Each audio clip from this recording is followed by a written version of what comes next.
நடிகர் விஜய்க்கு திரளும் கூட்டங்கள் அனைத்தும் ஓட்டுகளாக மாறாது என்றும் இது தனக்கும் பொருந்தும் என்றும் மக்கள் நீதி மய்யம் தலைவர் கமல்ஹாசன் தெரிவித்துள்ளார். 2026 சட்டமன்ற தேர்தலை எதிர்கொள்ளும் வகையில் மக்கள் நீதி மய்யத்தின் மண்டல நிர்வாகிகள் ஆலோசனைக் கூட்டம் சென்னை ஆரேபுரத்தில் நடைபெற்றது. இன்று விழுப்புரம் மண்டல நிர்வாகிகளுடன் கமல்ஹாசன் ஆலோசனை நடத்தினார். அதன் பிறகு செய்தியாளர்களை சந்தித்த அவர் பல்வேறு கேள்விகளுக்கு பதிலளித்தார். மோகன்லாலுக்கு தாதா சாஹேப் பால்கே விருது அறிவிக்கப்பட்டதற்கு வாழ்த்து தெரிவித்த கமல்ஹாசன், தனக்கு விருது கிடைக்கவில்லை என யாரும் ஆதங்கப்படக்கூடாது என்றும் பல திறமையான கலைஞர்கள் அந்த வரிசையில் நிற்க வேண்டும் என்றும் கூறினார்.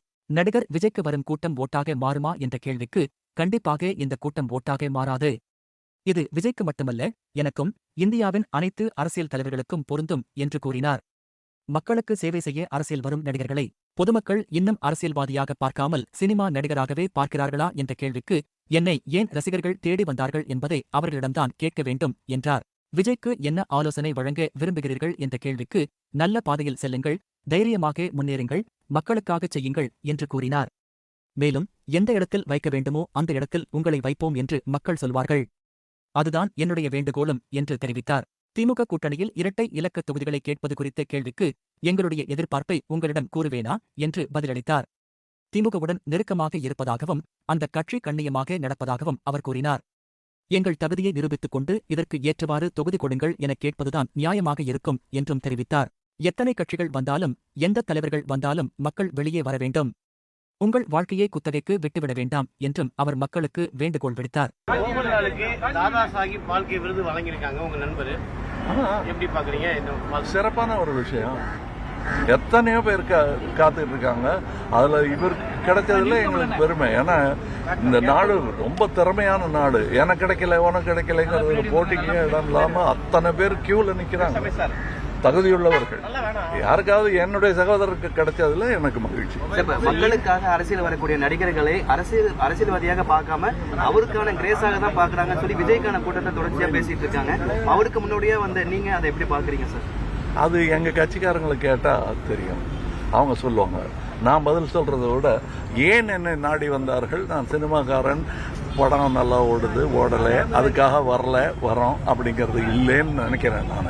அப்படி இருக்கிறவங்கள நீங்க வேணாம் சினிமாக்கே வாங்க, நாங்க நல்லா ஆடி காட்டுறவங்களுக்கு இது அந்த களம் அல்ல என்பதை சொல்லி புரிந்து கொண்டு அவர்கள் தான் இங்கே இருக்கிறார். கடந்த காலங்களிலும் சரி இப்போதும் சரி சினிமாவில இருந்து அரசியலுக்கு வரக்கூடிய பல்வேறு நபர்களையும் பல்வேறு மூத்த நடிகர்களையும் விமர்சனங்கிறது கடந்த காலங்களில் அரசு கட்சியுடைய வாடிக்கை. நடிக்க வர்றவங்களையும் வைப்பாங்க, அரசியலுக்கு வர்றது இருக்கட்டும். இவன்லாம் என்னைக்கு நடிகனா போறாங்க. கூடக்கூடிய கூட்டம் அனைத்துமே ஓட்டா மாறாதுங்கிறது எதிர்கட்சிகளுடைய கருத்தா மாறாது. அது எல்லா தலைவர்களுக்கும் பொருந்தும். விஜய்க்கும் அது பொருந்துமா? எல்லா தலைவர்களுக்கும் பொருந்தும்னா விஜய் தனியா அப்படி நம்ம ஒதுக்க முடியும். எனக்கும் பொருந்தும். எல்லா தலைவர்களுக்கும், இந்தியாவில் இருக்க எல்லா தலைவர்களுக்கும் கூட்டம் சேர்த்துட்டா அது ஓட்டா மாறாது. விஜய்க்கு ஒரு வரியில அட்வைஸ் கொடுக்கணும்னா என்ன மாதிரியான அட்வைஸ் கொடுப்பீங்க? யாருக்கு? விஜய் அவர்களுக்கு. நல்ல பாதையில் செல்லுங்கள், தைரியமாக முன்னேறுங்கள், மக்களுக்காக செய்யுங்கள் என்பதுதான் நான் எல்லா அரசியல்வாதிக்கும் வைக்கிற வேண்டுகோள். நான் வெறும் சிட்டிசனா இருந்தாலும் அப்படித்தான் வச்சிருப்பேன். ஐயா, எங்களையும் கொஞ்சம் பாருங்க, எங்களுடைய முன்னேற்றத்துக்காக வேலை செய்யுங்க, உங்களை எந்த இடத்துல கொண்டு போய் வைக்கணுமோ நாங்க வைக்கிறோம் தானே மக்கள் சொல்றாங்க. அதைத்தான் நானும் சொல்றேன். திமுக கூட்டணியில் இருக்கக்கூடிய கட்சிகள்லாம் எங்களுக்கு இரட்டை இலக்கத்துல தொகுதிகள் வேணுங்கிறத எதிர்பார்க்கறாங்க. உங்களோட நிலைப்பாடு என்ன சார்? எங்களுடைய எதிர்பார்ப்பை நான் உங்ககிட்டயே சொல்லுவேன். இல்ல சார், தொண்டர்கள் பெரும்பாலும் விரும்புறாங்க. திமுக தலைமைக்கு தெரியப்படுத்துங்க. கண்டிப்பா தெரியப்படுத்தும். ரொம்ப நெருக்கமா இருக்காங்க, ரொம்ப அன்பா இருக்காங்க, நியாயமாவும் இருக்காங்க. ஏன்னா ஒரு கட்சியால ஓரளவுக்கு தான் இருக்க முடியும். ஏன்னா 75 வருஷத்துக்கு கட்சிகிட்ட நம்ம எல்லா உரிமையும் தட்டி கேட்டுற முடியாது. ஆனா அவங்களுடைய செயல்பாடுகளை தட்டி கேட்கறதுக்கான உரிமையை அவங்க எல்லா மக்களுக்கும் கொடுத்திருக்காங்கன்னு நான் நினைக்கிறேன்.